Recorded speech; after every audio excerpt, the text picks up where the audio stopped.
interpreted prophetic dreams. He received apocalyptic visions, and he came face to face with a lion and was rescued by an angel.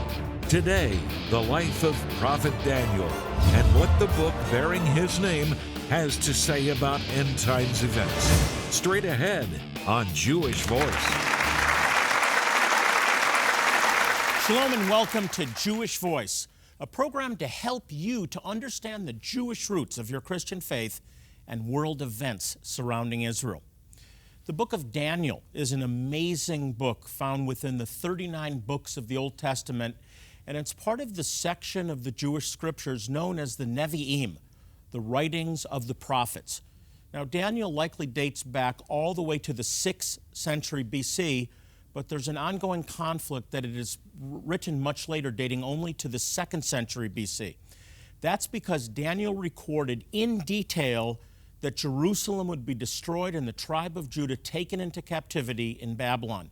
He also predicted the Syrian persecutions under Antiochus Epiphanes during the Maccabee revolt, the desecration of the temple, and he penned the incredible revelations about a time known as the end of days, or the end of the age. What did he say about this time of the end, and how can we understand his apocryphal or hidden symbolic language? Here to give us insight into the book of Daniel, please welcome a longtime friend to the program, author and teacher, Dr. Ron Rhodes.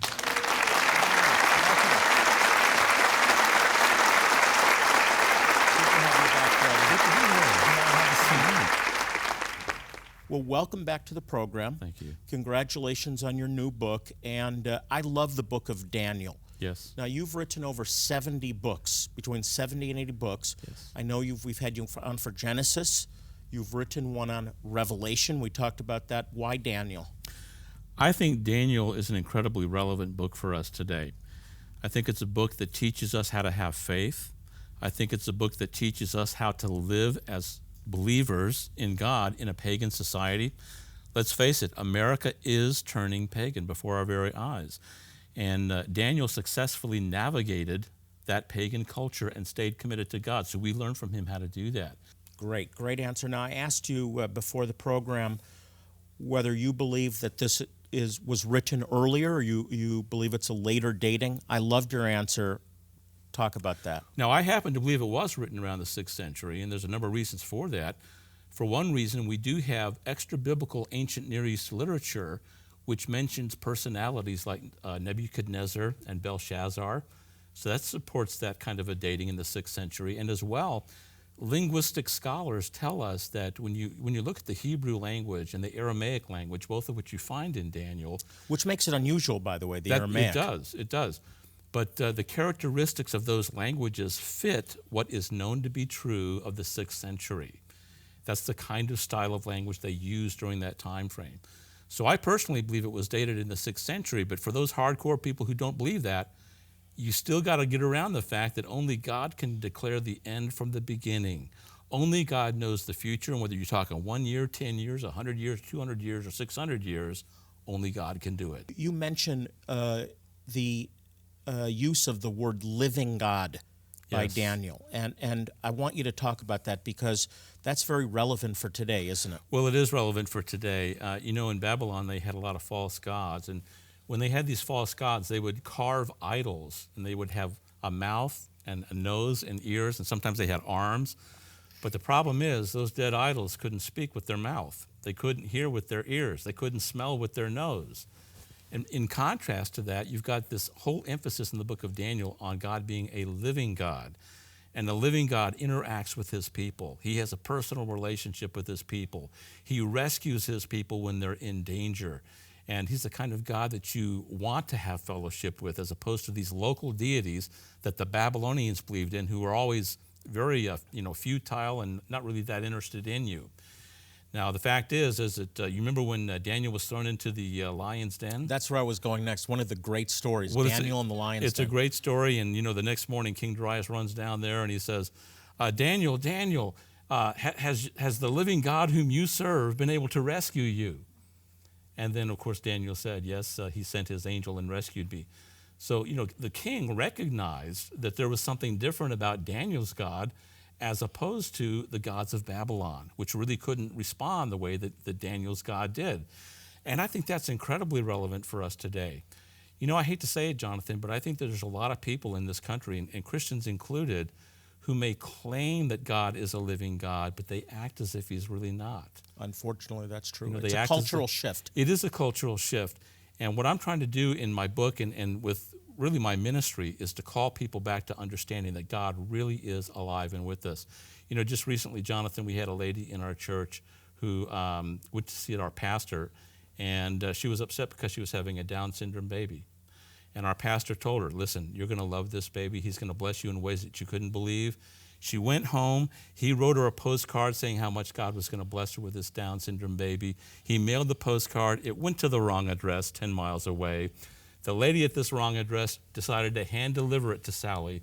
So this lady rang the doorbell. Sally opens the door, and the lady on the doorstep said, your pastor sent this card about your Down syndrome baby. I'm a Christian. I have a Down syndrome baby, and I would like to help you through this. That's the living God. That's the living God. That's the living God, and I want Christians to understand that reality. I think we're living in a period of time. We'll get into that a little later, but we need to re-engage with the living God, re-encounter the living God, because just saying I believe in God and treating God like a spare tire isn't going to make it. No, it's not. Now, you're familiar with deism, right? Sure. The idea that God created the world, and ever since that time, God's just kind of let the world go on its own. I hate to say it, but I think there's a lot of Christians out there who are functional deists. They wouldn't claim to be, but they act as if God got the world started long ago, but they've continued to live their lives as if God is not active. Let me tell you, he is. I've seen it time and time and time again. And if you just open your eyes to see and open your ears to hear, you will recognize that what I say is true. Yeah, I think maybe some of you are in the lion's den now in a very real sense, and you need an encounter with the living God. Let's jump to another story, and then we'll take a quick break. Everybody knows the story of the fiery furnace. Yes. And they're thrown into the furnace. Not only they're not burned, but there's a fourth one, like unto the Son of Man. One of my favorite stories in Daniel. You know, I think it was the pre-incarnate Christ, personally. I do too. You know, the fact is that there was something supernatural about that fourth person. You know, he looked like like a son of the gods. And one of the things we learn in the Old Testament is that there were multiple appearances of God in the form of the angel of the Lord. Now, who was it that appeared to Moses in the burning bush? It was the angel of the Lord. And what did that angel say? He said, I am the God of thy fathers, the God of Abraham and the God of Isaac and the God of Jacob. That's what the angel of the Lord said.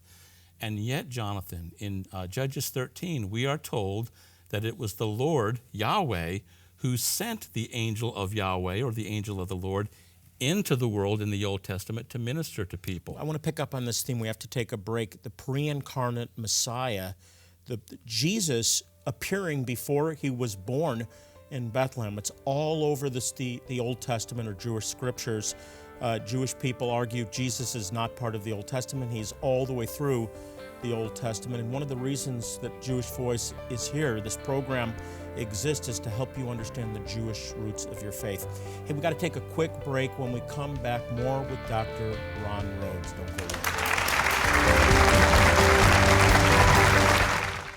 Here at Jewish Voice, we are dedicated to proclaiming Messiah to the world, to the Jew first, and also to the nations. One key way we do this is by providing life-saving humanitarian aid to some of the poorest people in the world. In helping them, we share God's love and the good news of Yeshua, Jesus. Today, we are urgently preparing for our next medical clinic to bless a remote lost tribes community in Barangwa, Zimbabwe. The Lemba, this faithful yet forgotten people, have ties to the ancient people of Israel, the priestly tribe of Aaron, and have been practicing ancient Jewish customs for hundreds of years. We need your help to make this vital life-saving outreach possible. Will you be a blessing to these wonderful people and the thousands of others in desperate need? The elderly, children, infants, and toddlers could die for lack of basic medical care. You can help save lives, but we must act now. Call or click right now to help us save lives. And with your gift of any amount, we'll say thank you. by sending you a new and insightful resource by end times expert Dr. Ron Rhodes, 40 Days Through Daniel. The prophetic book of Daniel can oftentimes be challenging to understand. With Dr. Rhodes' book, he has simplified Daniel by breaking it down into 40 daily readings with easy-to-understand commentary on each verse.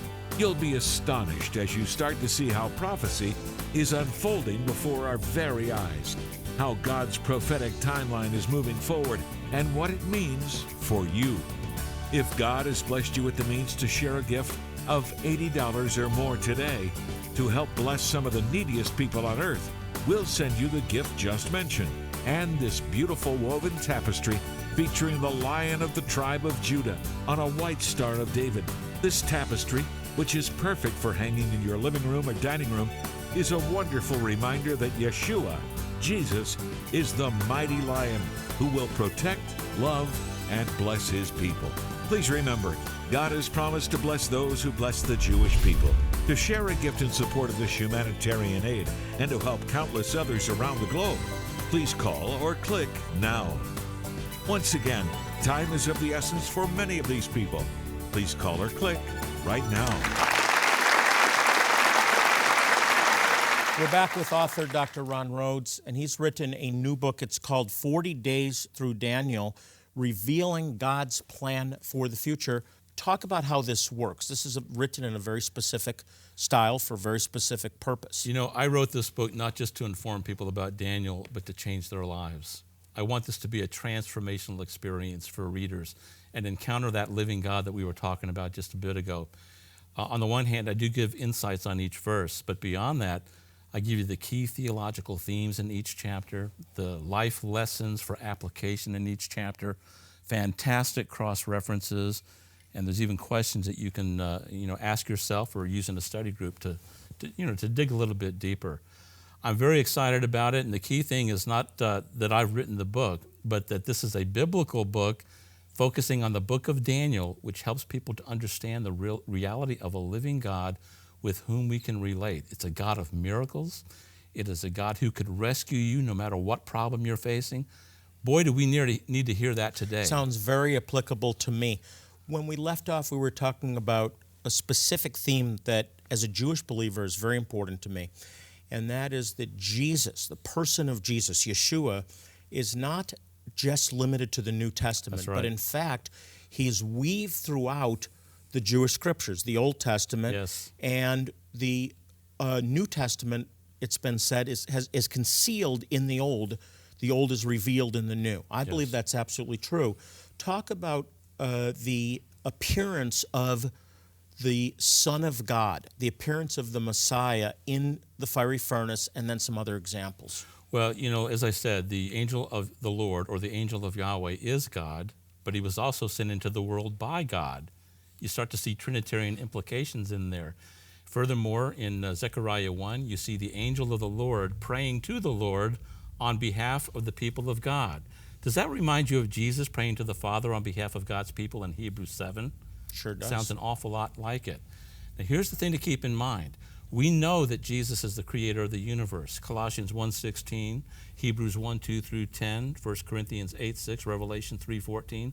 All those passages talk about Jesus being the creator, not just of the physical things here, but also the elements of the earth, including fire. All things through All him. things. So there he is. He appears in the fiery furnace with those faithful three Hebrews. And as the creator of all things, don't you think he has the power to withstand the power of fire? Absolutely. The creator created it. The creator can withhold it as well. I think it's unique, too, that in the time he's in the furnace. Yeah. He's in the place of trial, in the place of tribulation, in the place when we step over the line, so to speak, for God. That's right. And you know, the New Testament bears witness to this. You might remember when Jesus appeared to the two disciples on the road to Emmaus. He opened up the Old Testament scriptures and pointed them to all the verses that talked about him. He opened up Genesis. Oh, this is talking about me right here. And here in Exodus, that's talking about me right here. And through the entire Old Testament, he pointed that stuff out. In Matthew 5, Jesus claims to be the theme of the entire Old Testament. In Hebrews 11, we're told that somehow Moses knew about Jesus, and that motivated him to be faithful to God instead of being seduced by the riches of Egypt. Likewise with Abraham. Abraham John paid tithes chapter to 8. him. That's exactly right. Yeah. So Jesus is all over the Old Testament. I think this is one of the most exciting things that we can talk about. From Genesis to Revelation, my friends, and if you're going through the furnace, look for the Son of Man. Look for Amen. Yeshua. Look for Jesus to appear next to you. He's right next to you now. Praise the Lord. Amen. Let's jump into the end of the age. Daniel is connected with end-time prophecy. Yes. And I think it's absolutely fascinating. What is the end of the age, the end of days?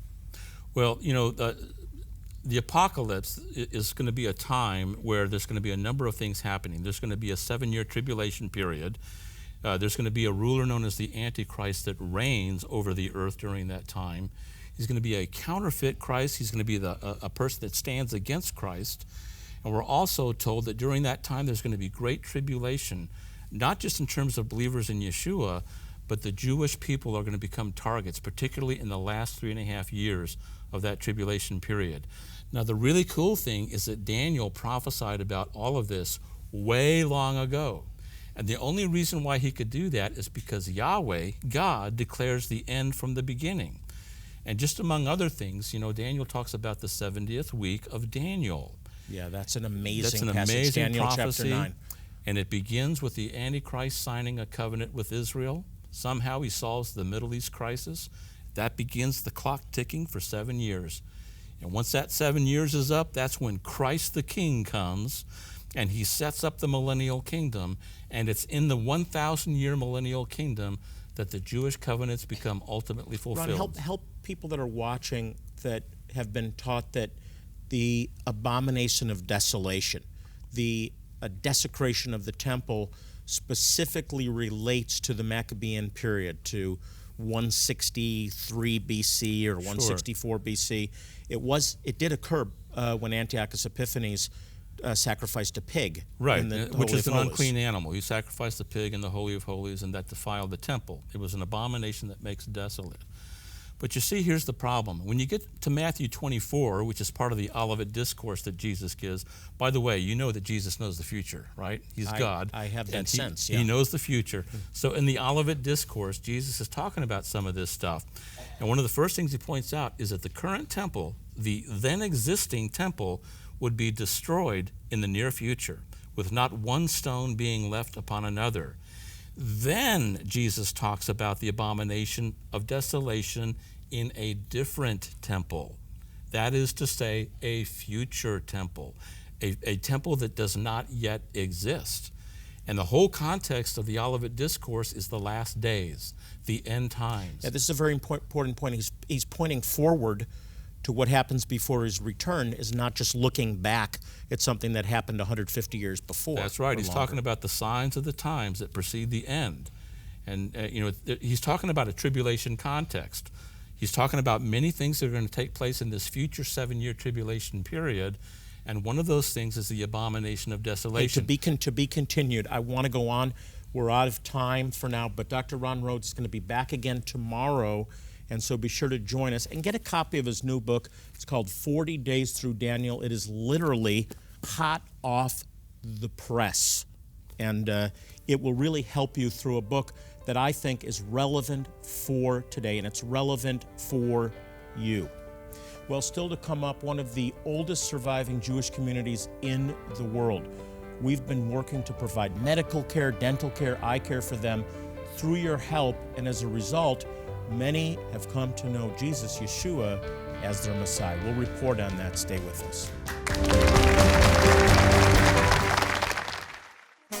Make a memory of a lifetime by recommitting your love and renewing your vows on the Jewish Voice 2016 Passover on the Seas Caribbean Cruise. Join Rabbi Jonathan Bernis and his family April 16th through April 23rd and enjoy the beautiful white sand beaches and tranquil turquoise waters of St. Martin, St. Thomas, and Nassau, Bahamas on one of the world's newest and largest luxury cruise liners. It's the perfect place to not only celebrate the miracle of Passover, but to rededicate your marriage to each other and to God. The rededication rededication of marriage vows will be officiated by Rabbi Jonathan Burness under a traditional Jewish chuppah, the marriage canopy. You will also receive a beautiful certificate validating your continued commitment to each other, and the event will continue with a festive reception and formal dinner.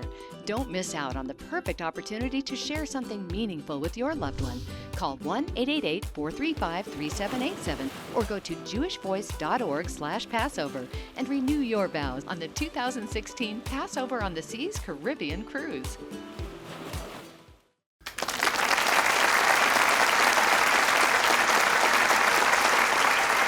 Here at Jewish Voice, our mission is to share God's love by providing medical care, dental care, eye care, even eye surgeries, all completely free of charge. Now, for the last decade, we've been working among a group called the Beta Israel, the House of Israel in Ethiopia. Here's a report from our recent medical clinic outreach in Gondar, Ethiopia. It was absolutely amazing. People walked for miles when they heard about the clinic, and many came to know Jesus as their Messiah and Savior. Take a look. Jewish Voice Ministries has made it their mission to travel to remote areas of the world, like here in Gondar, to provide free medical, dental, and eye clinics to these impoverished Jewish communities in the hopes that they will survive and flourish, and one day return to the land of their fathers.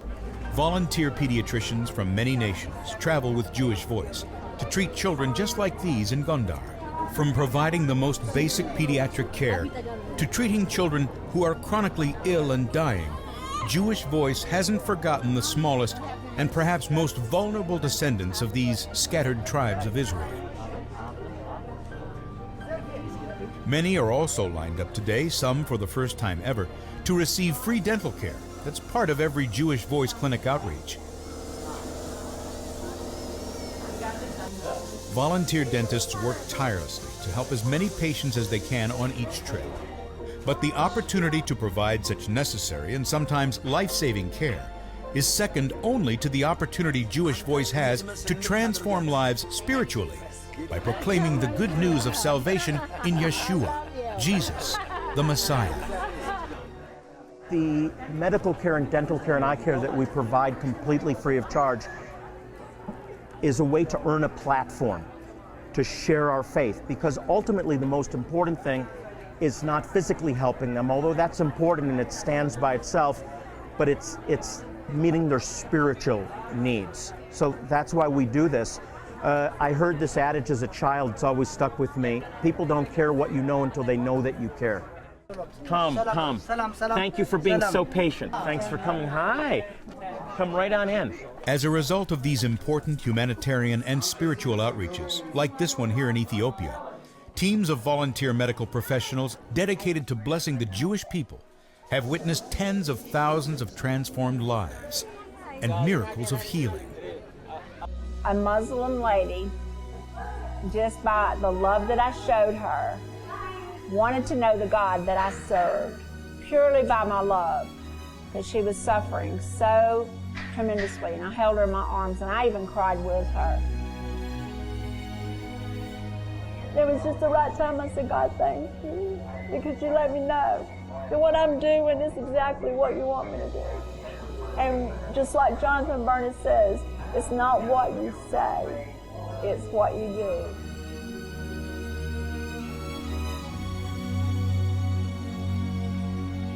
We're gonna help you today. Yes, we are. If I could take them home with me, if I could take them all home with me, I would do it. But I can't. And I want to do as much as I can. That's what the volunteers that are with me feel. We want to do as much as we possibly can. And it's like digging in sand, because more come. You treat thousands and more come because the need is so great.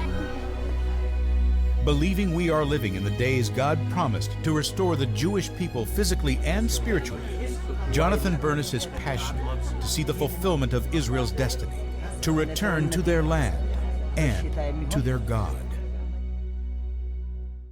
It's an absolutely amazing experience, and we'd love to have you come with us on one of our upcoming outreaches like the one you just saw.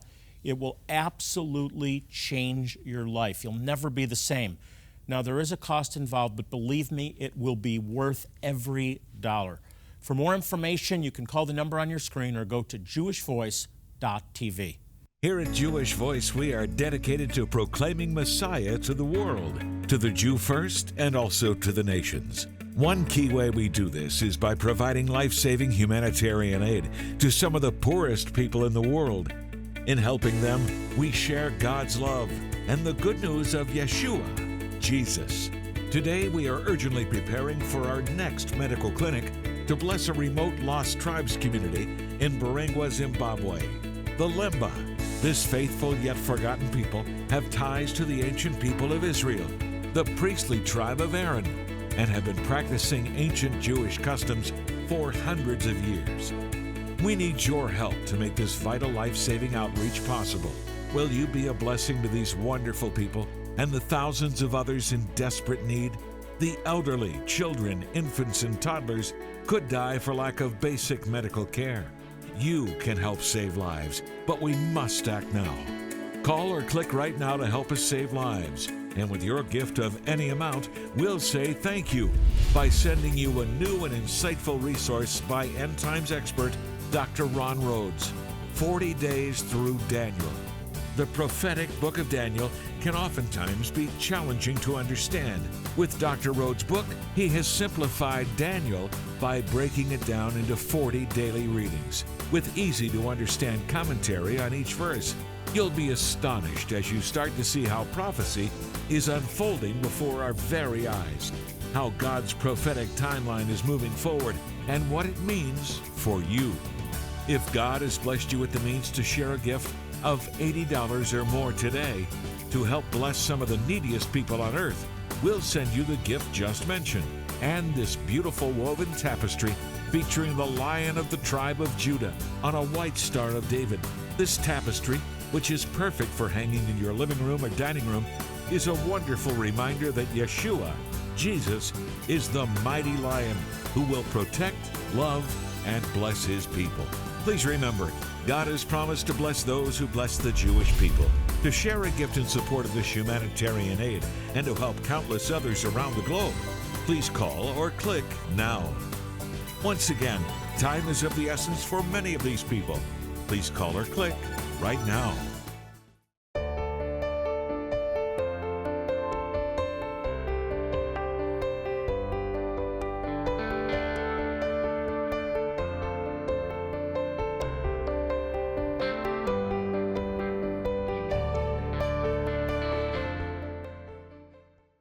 I want to thank you for watching today, and I hope you'll join us again tomorrow as I continue talking with the author of 40 Days Through Daniel, prophecy expert Dr. Ron Rhodes. I want to remind you this week to pray for the peace of Jerusalem. Psalm 122:6 says, "Those who do will prosper." So if you want to prosper, pray for Israel. Until next time, I'm Jonathan Bernis saying shalom and God bless you.